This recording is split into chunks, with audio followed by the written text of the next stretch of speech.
Hey, welcome back to part two of the all grain wheated bourbon recipe. Today we're going to be distilling. And so if you missed video one, that was the mashing process. I'll put it in a card up there somewhere if you want to watch that one first. But I've got all my parts laid out here. I've got my water reservoir. I've got my, my Mile High distilling Dual Purpose Pro, the 8-gallon Dual Purpose Pro, which I think is going to be perfect for this run. And I'm going to start putting things together. And I'm going to dump my wash in. Now, the wash has been sitting in a 5-gallon bucket now for, I don't know, almost a week. And so all the sediment has settled. I'll pour that in until I get down to the sediment, and then I'll stop pouring. I'm going to turn the heat on as I put the still together, so I'm not, so I'm consolidating times. I'm going to be using a little bit of reflux, not much, because I want my final product after I've blended everything that I'm keeping. I'm hoping that my final product is going to be around 120, and I'm going to oak it at 120.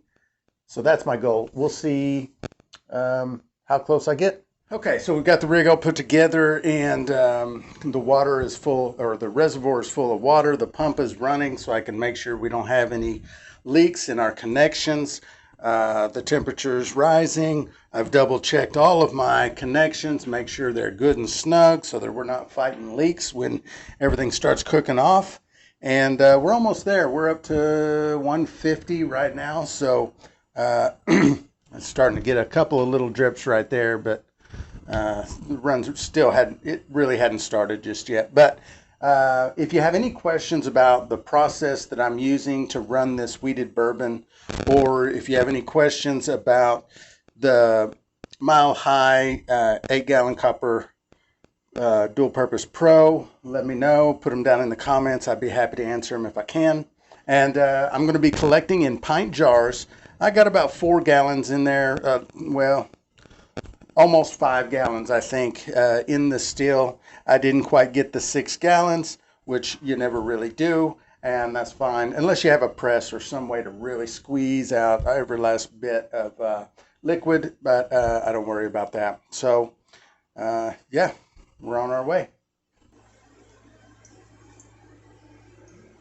So we're getting our first bits off the still. This is the first jar. And for those of you that like to pay attention to temps, our vapor temperature,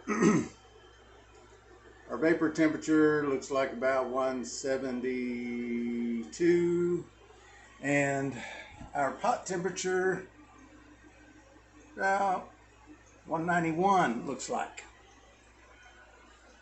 Now with the run complete, I ended up with 8 jars. Started at 151 proof, and that's a little higher than what I wanted. I guess I got a little more reflux in the column than what I was hoping for, but that's all right. And then it just goes all the way down. I ran all the way to 70. I've got the coffee filters on the lids. I'll let these sit overnight, and tomorrow I will decide which ones I want to blend and keep, and then we'll know what my volume is. And then I'll put the oak on it, and we'll finish it out. Now we have let the jars breathe, actually let them breathe much longer than I anticipated. 24 hours is plenty, but this went a few days. So over here on this side, we have our first jar at 151 proof, and then things go down until you get to the last jar over here at 170. I actually ran another jar, but decided I wasn't even going to keep that at all. It was too deep into the tails. I could just tell by the smell. So now I'm going to make my decisions on which of these jars I'm going to blend together for my final product. Now I know I'm not going to keep jar number 1. It's always too headsy, and I'm not going to keep it. So I'm going to set it off over here. This jar right here, it's very likely I'm not going to keep that either, so I'm going to put it right there. This one is going to be a maybe. I might use this one or parts of this one. These three right here I know are the hearts, so I'll be keeping all of those. This one is at 90 proof. I will probably be keeping that. And then this 70, I may use a portion of it. Now, people will ask me, well, why are you using any of the heads or any of the tails? And so because I'm oaking this, and part of the oaking process, especially if you're using a barrel, but I'm not going to be using a barrel on this right here. I'm using the medium charred oak sticks that come with the wheated bourbon kit. So, but the reason is because you need some heads to help that interaction between the spirit and the wood. And then the tails, where you get some, if you have that in the aging process, then that's where you get some of the positive flavors. And so that's why I'm using a portion of the heads and a portion of the tails. If you want to dive deeper into this topic of the aging and using heads and tails in the aging process, Alan Bishop does a lot of videos on this, and he goes really deep. For those of you that want to check that out, his video is One Step at a Time Institute, or One Piece at a Time Institute. He's got a YouTube channel, and also has a really good podcast. So let's get into our tasting and our smelling and make our decisions.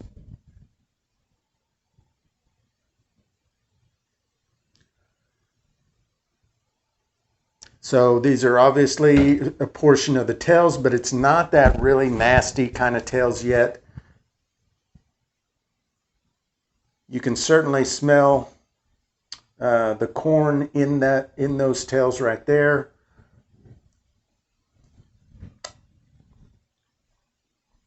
Yeah, and so, you know, a lot of people will talk about sweet water and finding the sweet water, and there's definitely some of that in here. I think, you know, it's hard for me to know when someone else is talking about sweet water and what that means to me. I think sometimes people are talking about different things, because I hear people talking about sweet water all the way down into like 20 proof, and you know, but for me and my taste, it's right at the beginning of the tails is where I think I find it. So I'm going to be using this, or at least a portion of this jar, even though it is 70 proof. And that's, you know, a lot of times you'll hear a lot of people will not use that. But and then this is going to be a mixed jar of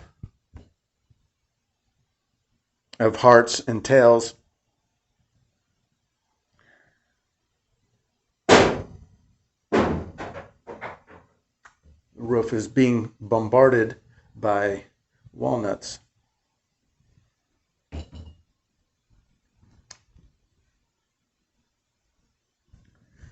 Yeah, I'll be using that one also.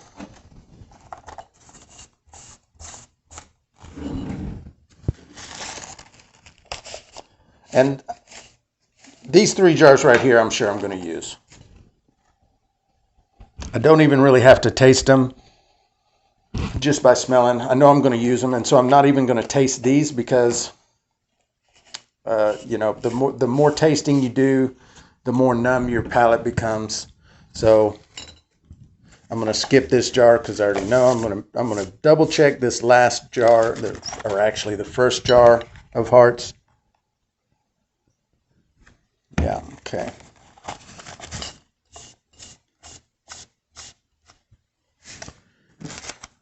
And this one I need to check. This is going to be a mix of hearts and heads.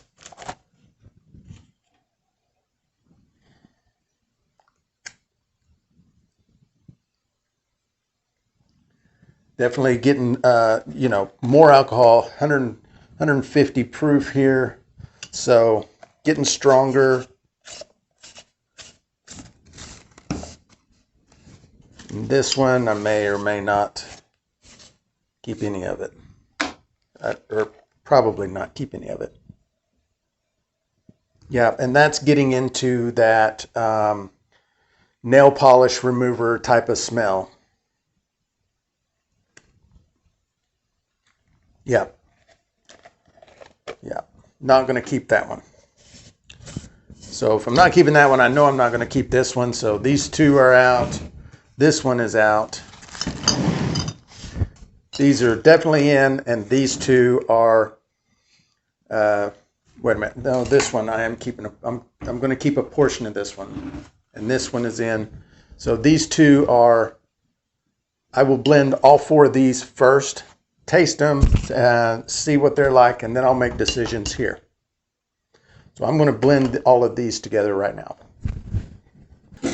So the camera wasn't running when I was doing the blending part, so I apologize for that. But I ended up with about half a gallon, and I missed my mark. I wanted it to be at 120. After my blending, I'm a little low. I'm at about 115. It's not the end of the world. That happens. So now I'm going to oak it.